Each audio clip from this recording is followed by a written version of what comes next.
Este templo de amor e de paz, que ao despertar de um novo homem nos induz, te conclama, irmão, de última hora a ingressar. Muito boa noite a todos.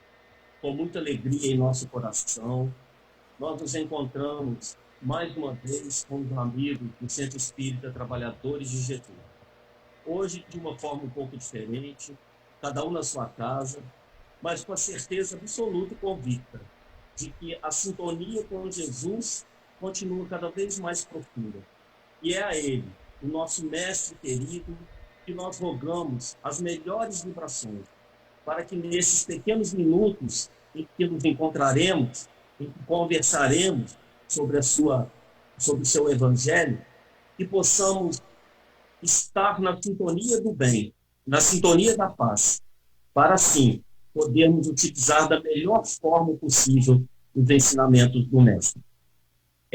Nessa comemoração tão especial, a qual eu me sinto muito honrado de participar, 97 anos do Centro Espírita Trabalhadores de Jesus, casa a qual eu tenho a alegria de participar desde 2008, dando algumas pequenas contribuições com os meus comentários, com as minhas palestras, e eu desejo a todos os membros da diretoria, trabalhadores da casa, frequentadores da casa, que possam realmente aproveitar esse manancial de bênçãos que a casa proporciona. Durante esses 97 anos, tem consolado, educado, acolhido corações sofridos. E sabemos muito bem que um trabalho árduo de uma casa espírita para se manter 97 anos precisa de muito respeito, muita responsabilidade e, acima de tudo, muito amor. E é este amor que eu desejo a todos vocês nesta data tão especial, nesse aniversário de 97 anos. Vamos, então, conversar um pouco sobre Jesus e a educação da alma, aproveitando esses momentos tão delicados, porém tão importantes que atravessamos no mundo agora com esse problema do coronavírus. Vamos conversar um pouco sobre a proposta de Jesus, que vem trazendo para nós há mais de 2000 anos, como devemos nos educar verdadeiramente para estar próximo a Ele e abraçá-lo na plenitude da paz e da harmonia que tantos nós almejamos. E através de Valdo Pereira Franco, narra-nos Amélia Rodrigues que uma psicotera bastante inusual estava no coração das almas daquela região do Mar da Galileia, em especial em Cafarnaum, Magdala, Dalmanuta. Eram regiões onde as pessoas diziam que nada de bom de lá sairia. E ele havia escolhido exatamente aquela região. Aquelas pessoas simples, aqueles pescadores, aqueles comerciantes, aquelas pessoas humildes que, na sua maioria das vezes, nem saía daquele lugar que lá se encontravam. Aquelas pessoas que viviam o seu dia a dia com sacrifício, com ardor, mas com alguma esperança em seus corações de que algo de bom estava por acontecer. E realmente estava. Jesus havia escolhido ali para retirar escolher aqueles que iriam fazer junto dele a grande missão, a grande transformação da humanidade. Escolher especialmente Cafarnaum, que era uma cidade um pouco mais... tinha sinagoga, comércios, praça, e ali existia um grupo grande de trabalhadores da pesca.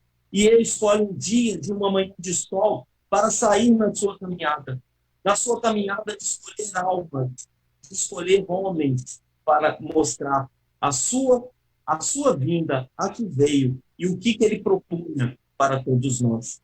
E neste dia de sol, quando Jesus caminhava pela praia, e algumas pessoas que lá se encontravam achavam até estranho aquele homem diferente, que não era daquela região, aquele homem que estava a observar pescadores à beira do mar e muito fixamente olhava para eles.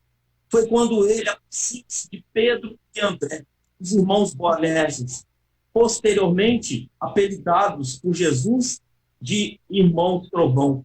Ele se aproxima dos dois e faz o convite, sem nada dizer e sem nada prometer.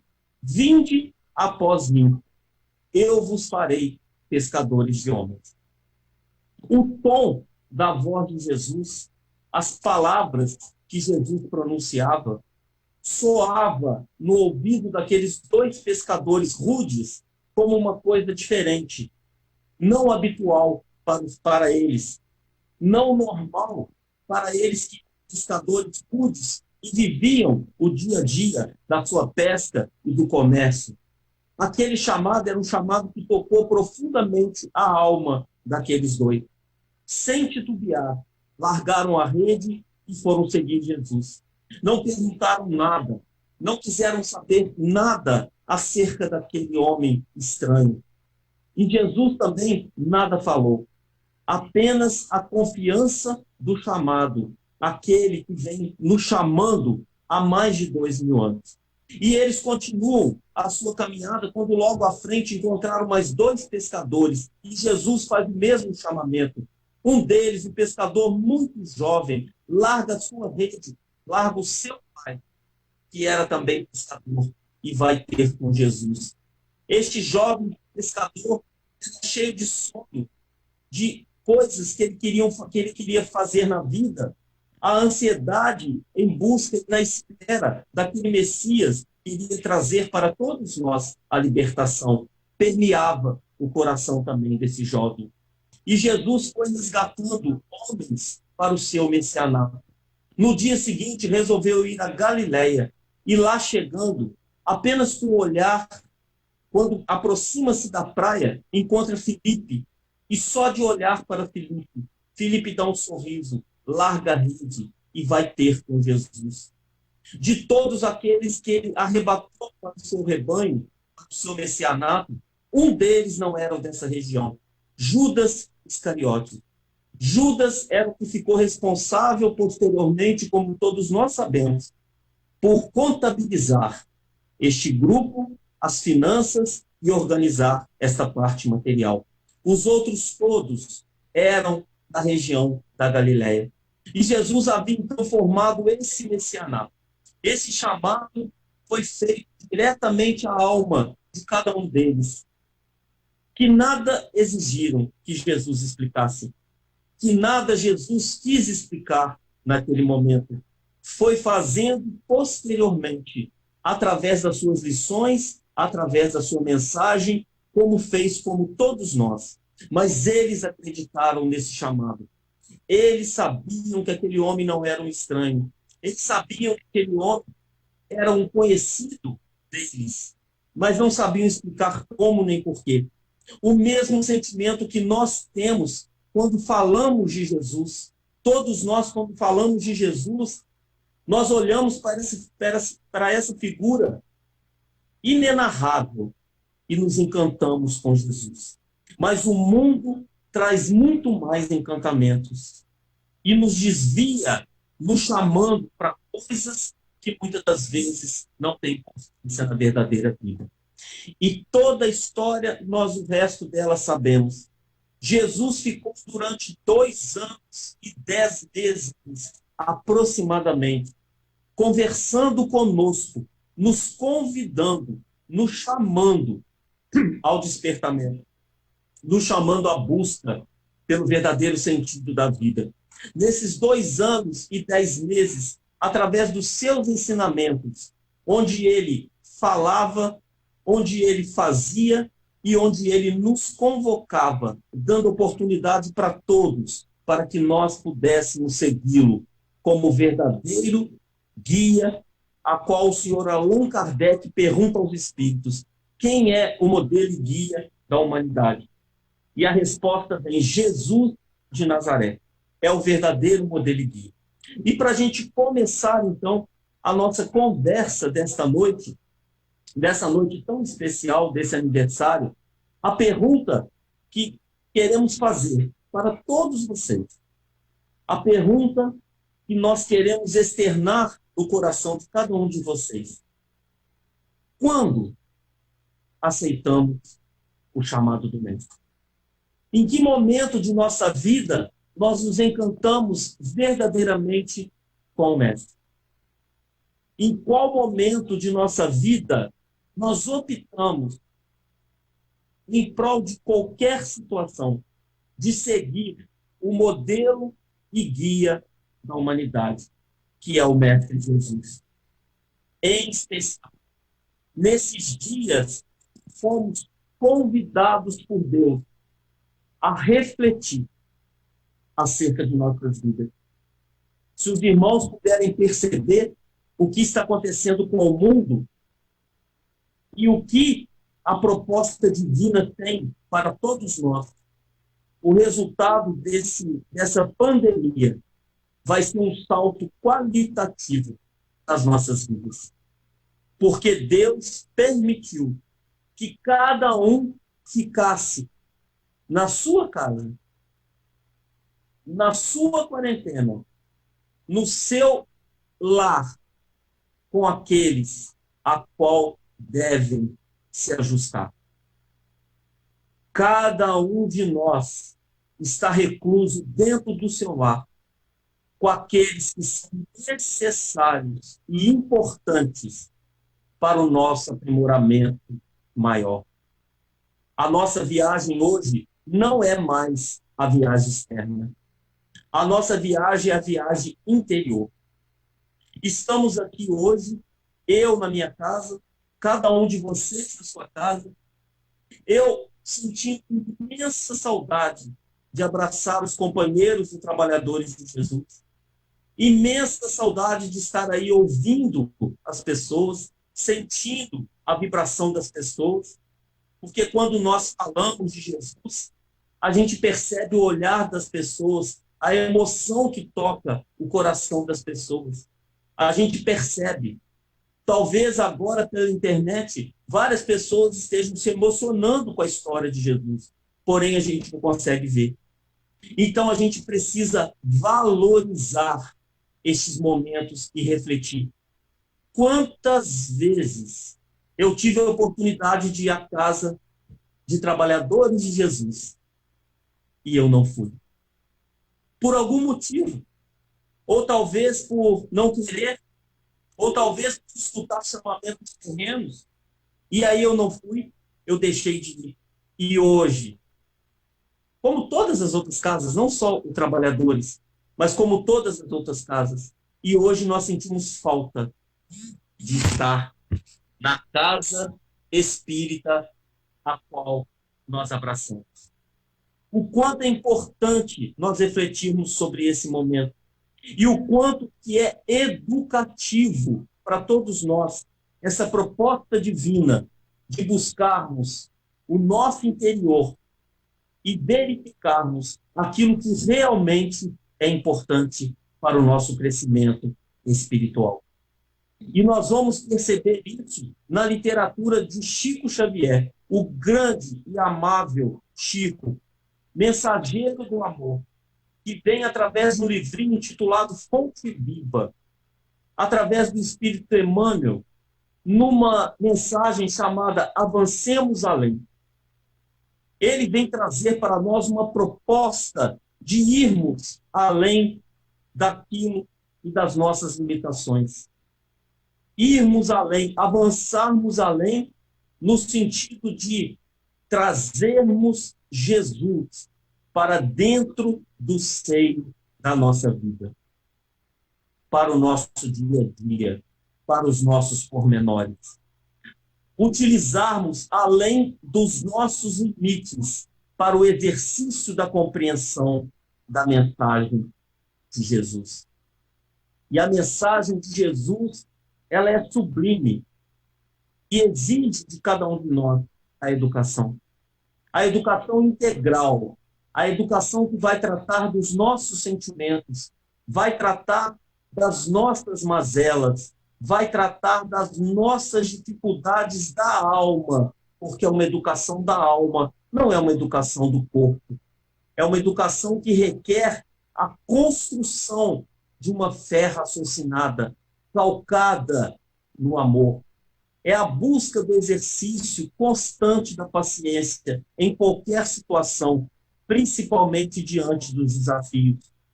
Quantos irmãos têm nos relatado a ansiedade de ficar dentro de casa e não poder sair? Quantos irmãos têm relatado a dificuldade de se relacionar com aqueles que convivem debaixo do mesmo teto?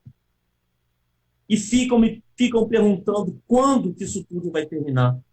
Quando nós efetivamente nos educarmos. E quando nós efetivamente olharmos para o outro e percebermos que o outro é nosso irmão. E que nós temos que melhorar cada vez mais e temos que dar o direito ao outro de ser como ele é e como lhe convém. Mas a nós cabe o dever de melhorarmos, educando-nos cada vez mais. E aí Emmanuel vai continuar dizendo que é necessário nós irmos além dos nossos limites para as lutas diárias, porque de nada adianta nós termos um barco que fica atracado no porto se nós não podemos colocá-lo na maré dos desafios da vida. Então são os desafios da vida que vão fazer com que a gente avance além dos nossos limites, além das nossas capacidades, além daquilo que nós estamos acostumados quando todos concordam conosco, porque fica uma situação muito acalentadora ao nosso coração, quando nós estamos falando algo ou defendendo algo e todos concordam conosco. É fundamental que a gente entenda que o outro também tem o direito de pensar o que ele quiser. E nós temos o dever de pensarmos em consonância com o Cristo, aquele que veio trazer a mensagem libertadora para todos nós. É esse o chamado do Cristo. Para cada um de nós, ele vem chamar de uma forma muito especial. Conhecemos na literatura espírita vários chamamentos, vários despertamentos. Francisco de Assis foi chamado pelo Cristo de uma forma muito especial e optou por seguir Jesus, através do desprendimento das coisas materiais. Eurípides Barçanufo, quando, no ano de aproximadamente 63 depois de Cristo, como escravo romano, Rufus, ele é convidado a aceitar Jesus, quando seu superior descobre que ele é cristão e manda prendê-lo a 2 cavalos selvagens, para que ele pudesse dar o exemplo a todos aqueles que não podiam ser cristãos. E Eurípides é amarrado a 2 cavalos selvagens, as suas mãos e os seus pés, em lados opostos. E o soldado aproxima-se dele e diz: repudia, renuncia, abjura a este Jesus, para que tu voltes para casa. E Eurípides, ali naquele momento, responde ao chamado de Jesus, quando ele diz: Jesus é a única razão de eu viver. O soldado cruel traz a sua esposa e suas 2 filhas, para que tornasse mais cruel, mais doloroso aquele momento de Eurípides Rufus. A filhinha diz a ele: papai, vamos para casa. E ele mantém-se fiel. Ele chama, então, o comprador de escravo, entrega a esposa e as 2 filhas para o comprador de escravo. O comprador de escravos vai dar um tapa no rosto de Rufus. A cabeça rola. Ele se aproxima-se de Rufus e diz: morre em paz. Eu também sou cristão. Sua esposa e suas 2 filhas estarão bem comigo. E ele desencarna. Ali está o testemunho necessário para quando nós aceitamos o chamado do Cristo. Para cada um vem de uma forma. Para uns vem em tom de dor, de sofrimento físico. para outros de dor e sofrimento moral, mas o chamado é feito exatamente para que a gente tenha percepção de quem é o Cristo, que já era antes de nós sermos. Antes da criação do planeta Terra, que tem alguns bilhões de anos, Jesus já era o Espírito crístico, aquele que veio cristificar os nossos corações. Por isso que ele é convidado por Deus a ser o governador da Terra. E isso já vai alguns bilhões de anos. Então, este homem, Espírito iluminado, que veio até nós, tem uma proposta muito especial para cada um de nós. Aproveitemos esses dias de recluso, de quarentena, para viajarmos para dentro do nosso interior, verdadeiramente. Não temos agora mais o olhar externo da humanidade, porque estamos dentro de casa. Vamos então olhar verdadeiramente para nós. Vamos olhar para aquilo que verdadeiramente nos faz sofrer e nos faz doer. E vamos aproveitar e nos educar para que a dor e o sofrimento se torne aprendizado e crescimento. Porque os dias tão anunciados pelas Escrituras chegaram. Esses dias chegaram. E se nós não avançarmos, se nós não irmos além dos nossos limites com a proposta divina do bem, nós não vamos caminhar com a evolução. Então é necessário que nós escutemos a proposta divina do avançar de Emmanuel. E Kardec também se preocupa com essa proposta do bem. E na pergunta 642, ele vai questionar aos espíritos sobre o bem e o mal. Ele vai perguntar aos espíritos acerca do bem e do mal. E ele diz assim: para agradar a Deus e assegurar a sua posição futura, bastará o homem não pratique o mal? Para agradar a Deus e assegurar a sua posição futura, bastará o homem não pratique o mal? Porque muitas das vezes nós achamos, não, eu não pratico o mal. Eu faço a minha parte, eu cumpro os meus deveres, mas eu não pratico o mal. Mas eu também não pratico o bem. Bastará isso para agradar a Deus? E os espíritos superiores respondem com muita singularidade: não. Cumpre-lhes fazer o bem no limite de suas forças, porquanto responderá por todo o mal que haja resultado de não haver praticado o bem. Portanto, meus irmãos, não basta não fazer o mal. É fundamental, necessário, primordial fazermos o bem. E aí fica a pergunta: que bem eu tenho feito nesses dias de pandemia? Não precisa responder. Aqueles que quiserem podem pensar. Cuidado que os espíritos anotam tudo que a gente pensa. Que bem eu tenho feito nesses dias?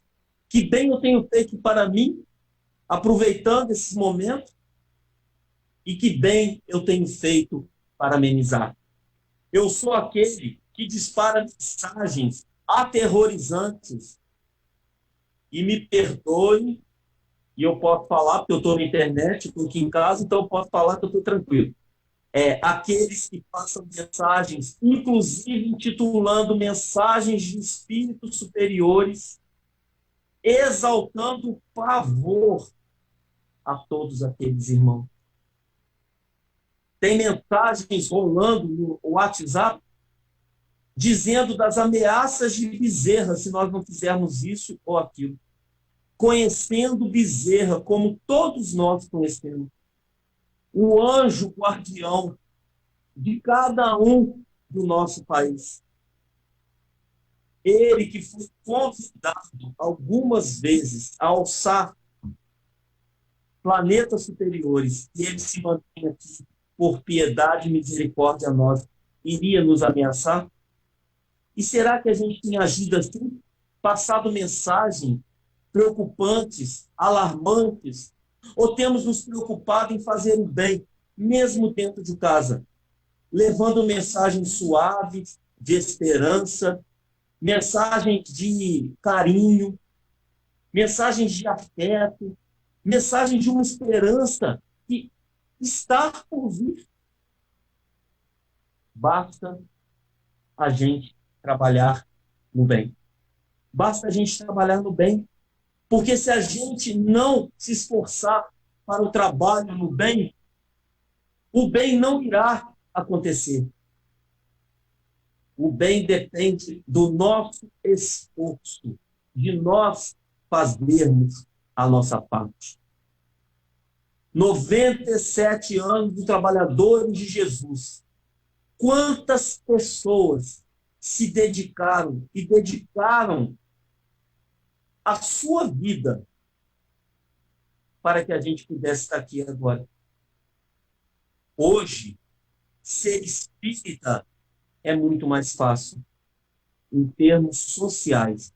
Mas há 97 anos, numa cidade pequena como Cabo Frio, talvez eles tenham sofrido tanto que nós sofremos em Juiz de Fora, que é também uma cidade pequena, para a implantação e a manutenção da doutrina espírita, com tantos preconceitos permeando.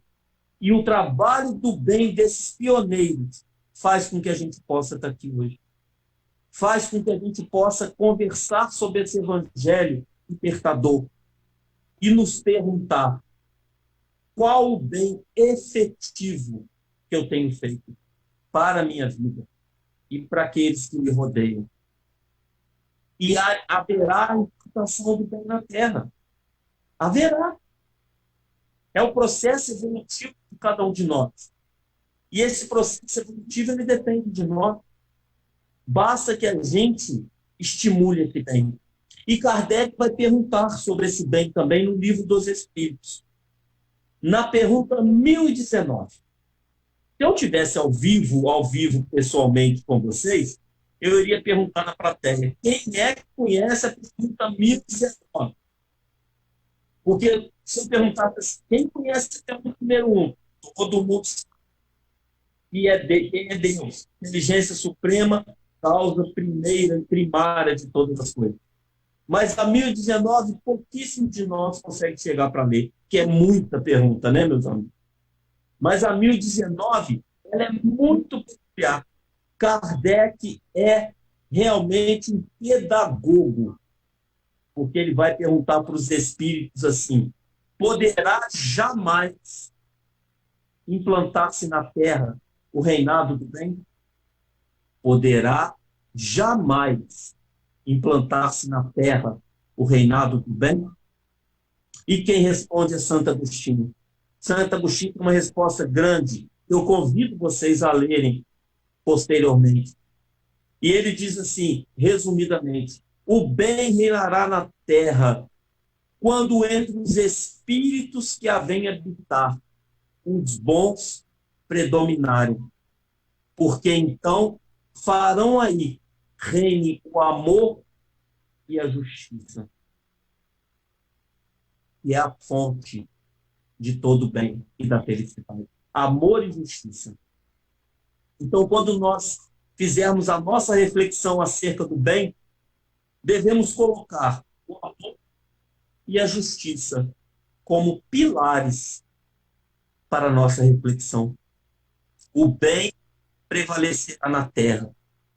Portanto, é necessário que os que lá habitam, no caso nós, trabalhemos o amor e a justiça. O que tem acontecido hoje com essa pandemia?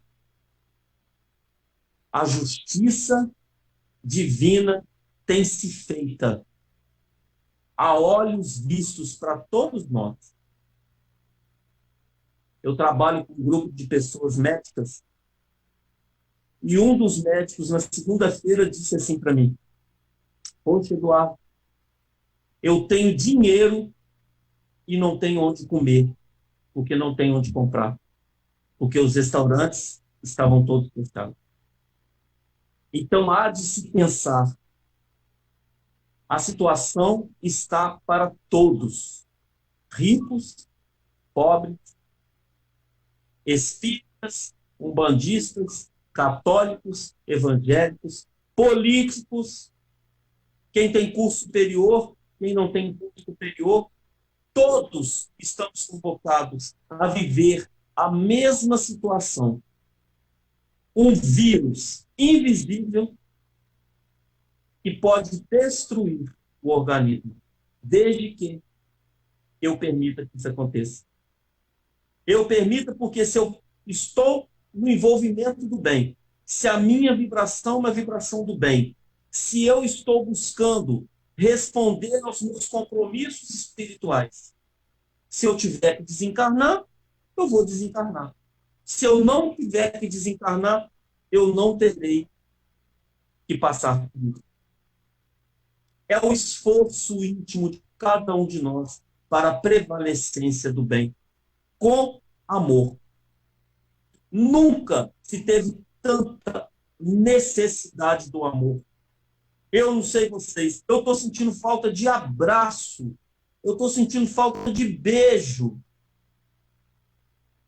Eu estou falando com a minha família por essa coisa da tecnologia. Graças a Deus a tecnologia permite que a gente faça isso.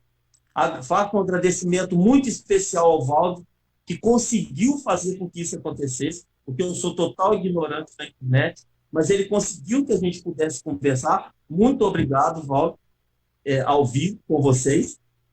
Mas eu estou sentindo falta. Eu estou sentindo falta de poder olhar para as pessoas e dizer: eu te amo pessoalmente. Então a gente precisa traduzir esse amor de Deus por nós na esperança futura do porvir e reconhecer que o bem na Terra irá prevalecer, sim, quando nós priorizarmos o bem. Quando nós priorizarmos o bem, buscando a nossa reforma, nós vamos, assim, construir um planeta do bem. É essa a proposta da educação. É nos educarmos. Olharmos para aquilo que é necessário. Não só nós, espíritos encarnados. Porque André Luiz vai também nos dar um exemplo muito importante. Muito importante. André Luiz vai dizer para nós, no livro Os Obreiros da Vida Eterna, no capítulo 5 e no capítulo 9. Eu convido os irmãos a ler os 2 capítulos. Irmão Gotuso, um grande trabalhador do mundo espiritual, numa crosta, numa colônia próxima à crosta terrestre. E irmão Gotuso, então, foi médico psiquiatra encarnado, e ele, ao desencarnar, continua suas funções de médico psiquiatra, orientando as pessoas, buscando se relacionar da melhor forma possível com o bem das pessoas. E André Luiz vai conhecer irmão Gotuso e se surpreende um pouco com o consultório dele. O consultório dele era meio a semelhança dos consultórios no planeta Terra, dos consultórios materiais. E André Luiz fica meio inculcado com aquilo.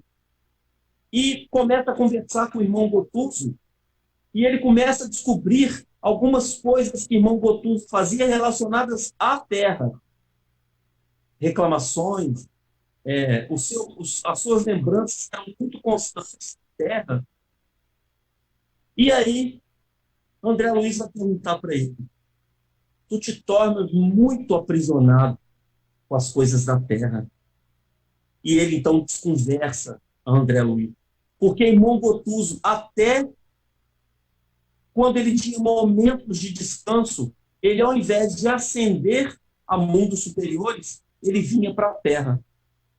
E aí é necessário que a sua mãe venha de mundos superiores para o advertir e o alertar. E o diálogo é fantástico, está lá no capítulo 9, Obreiros da Vida Eterna. A mãe necessita de uma médium, porque ela está vindo de um mundo superior, e ela precisa de uma médium espiritual para que ela pudesse se comunicar com seu filho. E o diálogo é sublime, eu não vou falar todo, depois vocês vão ter oportunidade de ler, mas o início dele é emocionante, porque ela diz assim: meu filho, não venho na condição de mãe, mas venho na condição de tua irmã, filha de Deus, como você. Não negligencie a oportunidade de Deus de crescimento espiritual. O que ela está dizendo para a gente? Não podemos negligenciar este momento que já vem ocorrendo há alguns anos e vem na culminância dessa pandemia. Não podemos negligenciar esse momento. Devemos aproveitar para elevarmos a nossa condição espiritual, para elevarmos a nossa posição espiritual, com segurança, com maturidade, com equilíbrio, entendendo que os mecanismos divinos são os melhores para cada um de nós. E aí, para que a gente possa entender verdadeiramente o que está acontecendo, no dia 10 de novembro de 2019, através da boca de Divaldo Pereira Franco, na Federação Espírita Brasileira em Brasília, no encerramento da sessão extraordinária da Federação. O senhor Bezerra de Menezes vem trazer uma mensagem para nós. Talvez uma mensagem muito diferente, porque ela vem chamando realmente a nossa atenção com mais efetividade. E ele inicia, o título da mensagem é A Gloriosa Vitória do Bem sobre o Mal. E ele inicia: anoitece.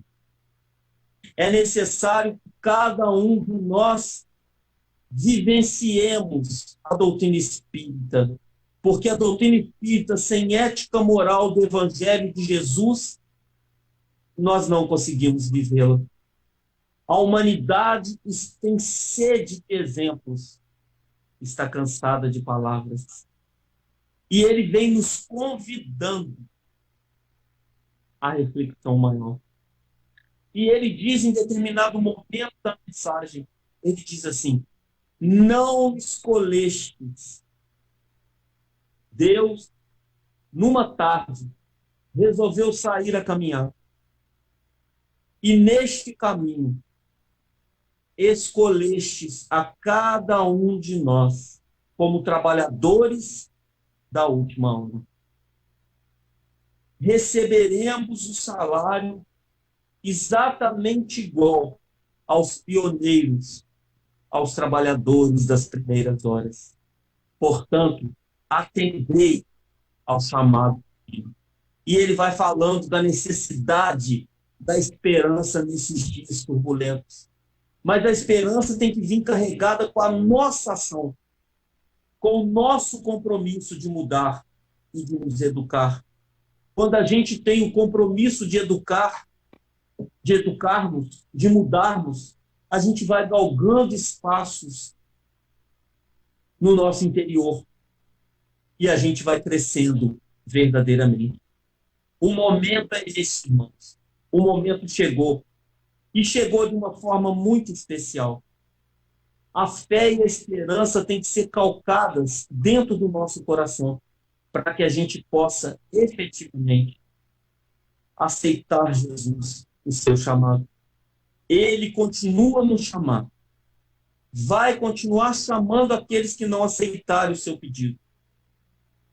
Mas se temos a oportunidade agora, por que não? Temos o manancial da doutrina espírita que nos convoca e nos convida. Por que não aproveitarmos o chamado? Porque Deus tem para cada um de nós algo especial. Divaldo narra uma história muito peculiar. Era uma menininha de 6 anos de idade, chamada Elizabeth. Elizabeth morava ao norte dos Estados Unidos, numa cidadezinha pequena. Elizabeth tocava violino porque o seu pai era maestro e a incentivara na música. Seu pai era maestro da maior contralto que o mundo já conheceu, Madame Ernestina. Madame Ernestina era acompanhada pelo pai de Elizabeth em todos os seus concertos, nos idos da década de 40. E na cidadezinha que Elizabeth morava, havia um festival onde todos os anos se reuniam as crianças e cada um fazia a sua apresentação artística. Elizabeth então avisa ao pai, que viajava muito, que num sábado, no dia tal, ela iria se apresentar no teatro da cidade. E recebe um telegrama de volta do pai confirmando a sua presença e levando com ele na apresentação Madame Ernestina. Elizabeth fica nervosa, como que ela iria se apresentar para a maior contralto, mas se esforça cada vez mais nos treinos, e chegado o dia, era um sábado, final da tarde. Elizabeth era a primeira a se apresentar. O pano de boca abre e ela olha no camarote e vê Madame Ernestina.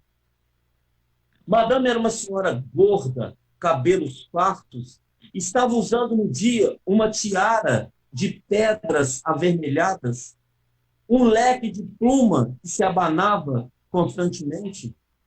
Elizabeth fica nervosa e quer fazer uma saudação a Madame e abaixa-se saudando a Madame. O maestro não entende a saudação e começa a tocar. Elizabeth vai tentar acompanhar o maestro tenta acompanhar Elizabeth e a apresentação é um fiasco. Algumas palmas de consolo e Elizabeth sai chorando do palco. Do seu camarim começa a ouvir as outras crianças que ao final da apresentação eram aplaudidas, ovacionadas, e cada vez mais ela se angustiava, até que no final da apresentação chegou o seu pai. Era o momento derradeiro de enfrentar o seu desafio. Foi quando o pai entrou no camarim e Elizabeth ajoelhou-se nos pés e disse: papai, nunca mais farei o senhor passar vergonha, porque nunca mais tocarei violino. Pai de Elizabeth, talvez com um pouco de sensibilidade, disse à filha: pois bem, acho muito justo, porque foi realmente uma horrível apresentação. Madame estava junto com o pai, ouviu o diálogo, e na sua sensibilidade artística, percebeu que aquela menininha sofria profundamente. Foi quando ela disse: podemos levar Elizabeth à nossa turnê? O pai anuiu, e no dia seguinte saíram pelos Estados Unidos na sua turnê. Andaram o dia inteiro de carro, e ao anoitecer foi necessário se hospedarem em um hotel à beira da estrada. Dormiram, e no dia seguinte, às 5 da manhã, Madame bate a porta do quarto de Elizabeth e diz a ela: Elizabeth, vamos apreciar a natureza. A natureza, ela é bênção de Deus e deve ser apreciada. E as duas saíram a caminhar pela mata, quando em determinado momento Madame disse: espere, escute. E um canto de um pássaro invadia o som da natureza. Quando o pássaro parava, Madame continuava a música na melodia do pássaro. Quando Madame parava, o pássaro continuava. E ficou esse dueto emocionante durante aproximadamente 5 minutos. Foi quando, então, o pássaro deu uma gargalhada e voou. Madame, então, diz a Elizabeth: tu conheces a caliandra? o rouxinol. Elizabeth, não. Tu não conheces a lenda do rouxinol? Pois eu vou te contar. Dizem que Deus fez o mundo em 7 dias. No 7º dia, ele saiu a vagar pelo mundo. E ele, então, olhou o mar e tudo funcionava. As ondas, a maré, olhou o céu e as nuvens funcionavam perfeitamente, junto às estrelas, junto ao sol. Olhou a terra e percebeu que tudo estava nos seus devidos lugares. Aproximou-se de um campo onde havia um homem que estava arando aquele campo para a semeadura. Foi quando, então, ele ouviu aquele homem reclamar. O homem passava o arado de um lado, passava o arado de outro. E quando ele chegava do outro lado do campo, que era grande, ele dizia e blasfemava: desgraçada de vida. E Deus falou: não é possível. Isso não pode acontecer. E ele então pegou um pouquinho de argila, de barro, manipulou, fez um bico longo, deu o sopro da vida e disse: vá, vá, Calhandra, vá, rouxinol, vai cantar para encantar o coração dos homens. E aquele homem, quando ouviu aquele canto daquele pássaro, começou também a assobiar. E o sorriso tomou conta do seu rosto. E ele voltou à felicidade. A mim, Elizabeth, Deus disse: vá, Ernestina, e cante para acalmar o coração dos homens. A ti, ele disse: vá, Elizabeth, e toque violino para que as pessoas possam se amar através do som da música. Elizabeth disse, então: a partir de agora, voltarei a tocar violino. Passa-se os anos. 20 anos depois, Elizabeth torna-se uma das mais importantes violinistas do mundo.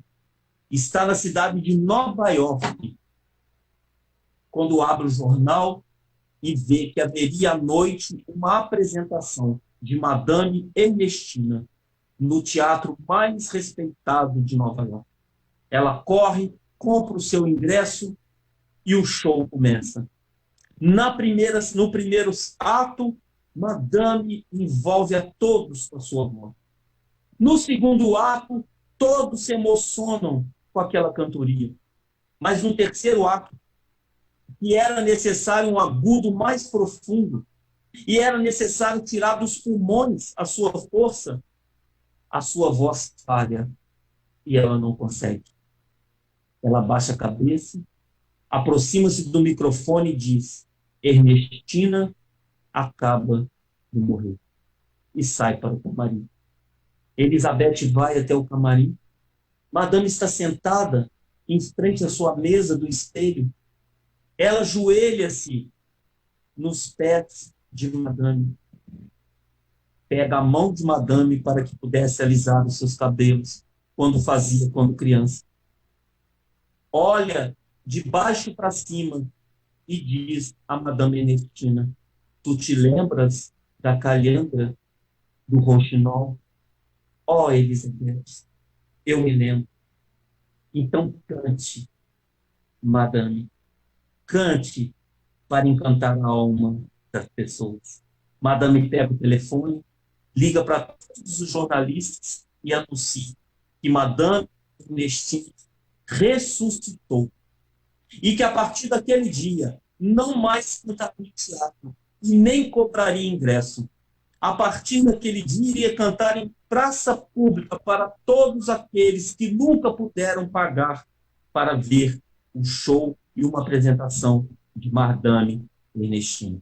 10 anos depois, o noticiário avisa o óbito de Madame Ernestina. Havia morrido cantando numa praça para 10.000 operários que se encantavam com a tua voz. A ti está me ouvindo. Ele disse: vá, faz isso. Ao outro ele diz aquilo. A mais outro ele diz alguma coisa. Mas ele sempre diz alguma coisa. E a nós todos que aqui estamos nestes momentos turbulentos, ele está a nos dizer: amai-vos uns aos outros, para que o amor supere a nossa dificuldade e para que possamos sobressair fortalecidos em espírito e alma para a gloriosa vitória do bem sobre o mal. Muita paz, muito obrigado pela atenção de vocês, pelo carinho. Rogo a Deus que em breve possamos estar juntos fisicamente, mas por enquanto ficamos cada um nas suas casas. Convido a todos agora a orarmos em agradecimento a Deus por essa bendita oportunidade. Vamos orar. Senhor Jesus, querido amigo, aqui estamos nós, envolvidos na ambientação do teu amor, agradecidos pela bendita oportunidade que nos concede de estarmos juntos, porém distantes, mas calcados na sintonia do amor. Nós vislumbramos, querido amigo Jesus, a tua abençoada mão penetrando os corações de cada um de nós. Através desses mensageiros, trabalhadores do bem, que incansavelmente tocam o nosso coração, levam até nós estímulos de fé, de esperança, de bem-aventuranças, das mais diversas formas. E a ti, querido amigo, nós pedimos, interceda por nós, filhos ainda ingratos, junto ao nosso Pai, para que a piedade de Deus sobrecaia sobre todo o planeta, envolvendo a todos nós, sofredores das mais diversas ordens, mas em especial aqueles que sofrem efetivamente pelo problema do coronavírus. Abençoe aqueles profissionais que estão na linha de frente, doando a sua vida, muito mais do que seus conhecimentos técnicos, para amenizar as dores da alegria.